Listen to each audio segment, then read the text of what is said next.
Hi, I'm Jeff Altman, the Big Game Hunter. I'm called the Big Game Hunter because I coach people to play their game big. Huge, I tell you.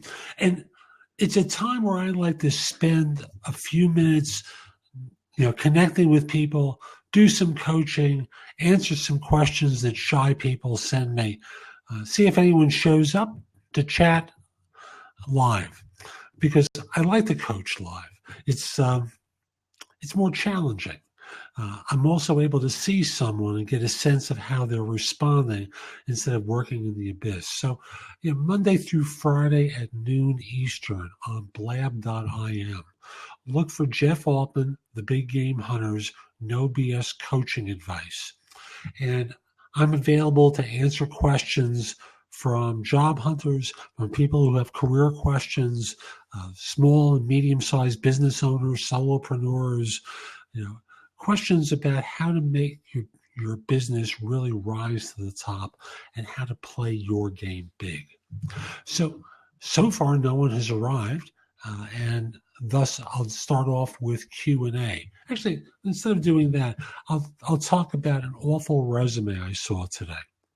Now, this person should know better. This is not someone who's 18 years old, who has worked part-time for a pool company. This is a person who's older. I'm not suggesting that, they are old, but, they're an adult. They're probably in their 40s. And he sent me a resume that started off with their education. That's fine. And then he's been a consultant since 2009, 2007. And what he had under his consulting experience consisted of one general statement, one sentence, 2 lines covering that length of time. Do you think anyone is, and then he's got a lot of details about the older stuff. Do you think anyone is going to call this person and invite them for an interview, let alone waste their time screening them? Of course not. So I just want to remind you that if you're submitting a resume to an organization, it's your sales document. And you need to talk about the problems that you faced, the actions that you took, the results that you achieved, and the metrics that were accomplished in the course of doing this work in terms of money saved, money earned, or if that isn't viable, how you compare with the average worker. So, for example, in jobs that don't have revenue goals attached to them, you might speak about, I'll use a call center example, handle 32.1% more calls than other call center professionals in our organization. Resolved issues in 13% less time than others in my organization did. That sort of response serves you very well. One sentence, 2 lines, you're not getting an interview. Not with me, not with anyone. So be smart here. Don't think that people are going to want to have their time wasted deciding to call you up to say, so what about those 9 years that you didn't talk about in your resume except for 2 lines? Why don't you do that? And before you ask, well, were they trying to get the older experience on top of the resume? No. The older experience didn't relate to what my client was looking for. So that doesn't explain it either. So I'm just going to simply say, don't be foolish. Use it as a sales tool. Use it as a way to promote and market yourself. Get yourself out there and submit a resume that makes sense to firms, okay? Now, I also got a great pairing of questions, and Vaughn, these are for you. So I'll just simply say that he wrote to me saying, Jeff, we recently connected on LinkedIn, and I look forward to building a strong connection. Admittedly, I never saw the value of LinkedIn since I never leveraged the tool properly.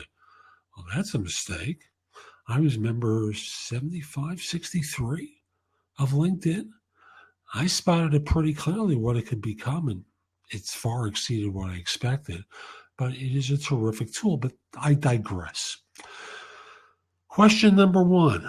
I see LinkedIn as a great tool, but asking random help from connections I barely know seems presumptive on my part. What's the best approach in this situation? That's easy. Make them people that you really know and then ask for support. You see, if you think I'm going to do anything for someone who's an absolute stranger other than, hi, could you introduce me to so-and-so? Now, I'll use myself as an example. I've got maybe 16,000 first-level LinkedIn connections. In the LinkedIn scheme of things, that's a whole lot of people. So if you ask me to introduce you to someone, I'll do it. But since most of these people reached out to me, I will say to them, so-and-so would like me to forward a connection request to you.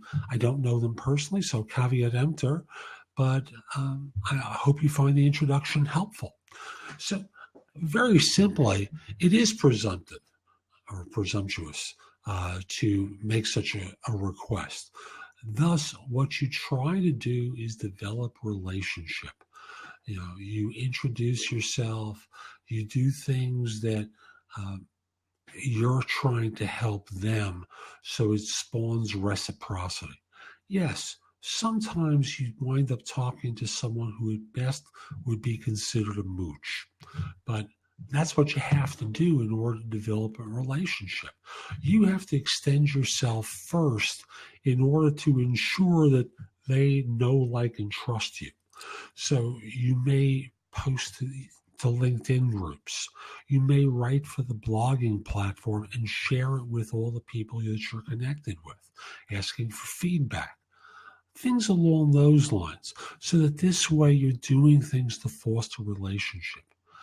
Again, if you think people are going to refer you to jobs because you asked them and have known them for about 10 minutes, you're wrong. It's not going to happen. But if instead what you do is do things to actually build a relationship, that's what networking is all about, is having a network of mutually benefited relationships where you support them and they support you as well. So that's answer to question number 1. Question 2. This is a fun one. I'm going to read this one for you as well.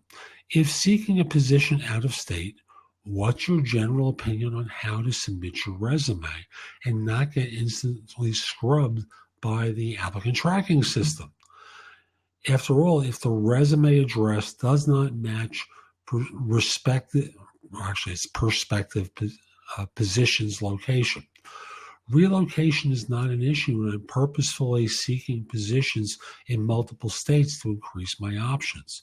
I'm beginning to think ATS is dismissing my resume given the lack of response, and then he tells me where in the western part of the United States he's open to looking. Again, good question. I'm not asked it very often, and I haven't done a YouTube video about this. So here's a couple of things that you do. Number 1 is set up a Google Voice account and get a phone number for the area code of the country that you're interested in. Now, if you remove your address from the profile and just have a phone number, that becomes a way that you can market into that area and give them the idea that you're local.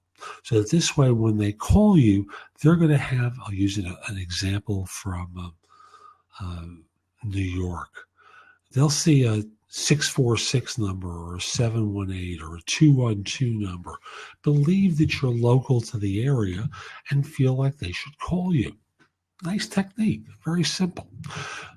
You can also include a cover email and make mention of the fact that you plan on moving to the area in the cover email. Now, the ideal way to handle a cover email is make it part of the resume document. So it's one doc that they're screening throughout.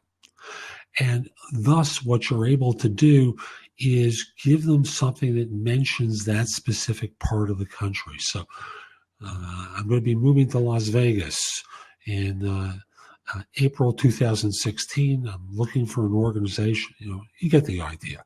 But make it part of one document, because this way the ATS is parsing. And in that instance, I would include your current address, because here's why. Let's say you change your mind and you want to be contacted by this firm in the future. You always want to have city, state, zip code there, and not just simply phone number.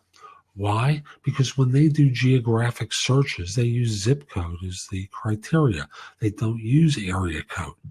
So by putting in a zip code, in this case, city, state, zip code, what you're able to do is allow them to be able to reach out to you in the future. Now, for those Western states, again, the idea is, I'm just going to sit back and move my laptop a little bit and get comfortable. What you do is, in the cover email, you mention these states. In the top of the resume, you mention these states that you're looking to move to. When you post the resume online, you make sure that you have these states listed in the resume as locations that you want to move to. Why? Because when firms are doing, and by the way, do it both as the abbreviation and the full name of the state. So that this way, as firms do searches and they're using keywords on location, and let's say you want to move to Wyoming, you would say Wyoming is part of that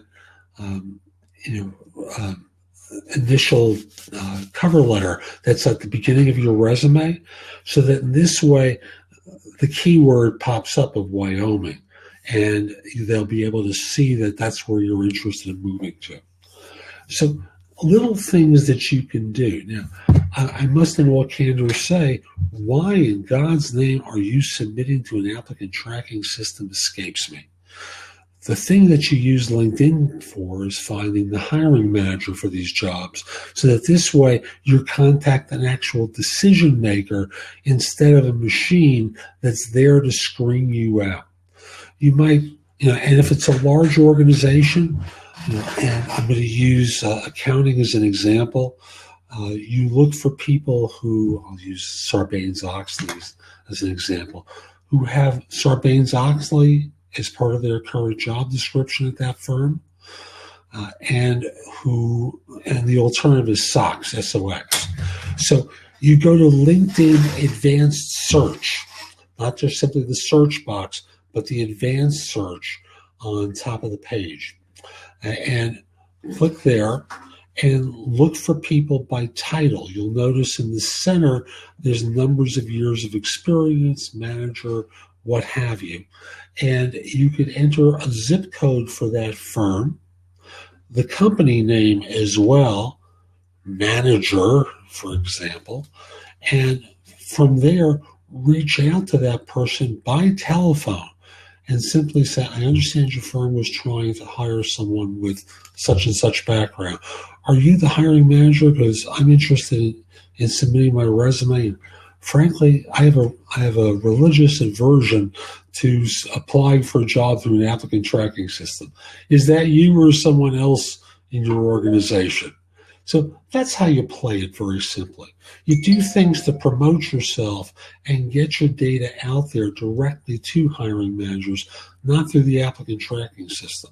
But if you want to take the lazy way, I'm giving you some advice on how to do that. So looks like I'm not going to be joined today. I hope you found this helpful. And I also want to encourage you, visit my website, which is thebiggamehunter.us. There's a lot more there you can watch, listen to, or read to help you find work more quickly. And if we are connected on LinkedIn, send a connection request at linkedin.com/IN/thebiggamehunter. Now, if you're going to watch this on YouTube, pay me a visit noon, Monday through Friday. That's noon Eastern, Monday through Friday. I'm sure you can do the math and figure out the times in your time zone. I'd love to be able to help you. If you're at work, just put on your headphones so no one can hear you. And hope you have a great day. Take care.